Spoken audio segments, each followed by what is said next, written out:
This is the basics of massage. Talk about your linens.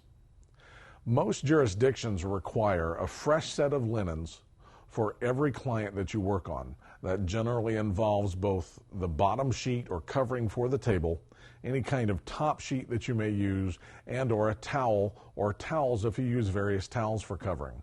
This will also include any covering that you may use on the face cradle if you're using a professional table. As always, with issues like this, consult those local jurisdictions and find out exactly what is required and what's not required. One of the other issues that people frequently find they face is once the linens are used, what does it take to clean them? If you're using oils, more often than not, you're going to need detergents that contain some type of borax or boric acid to get the oil out of the linens. A lot of the various other creams and lotions that are available may or may not require that, but oils will certainly require some type of boric acid to get them out of the fibers of the linen.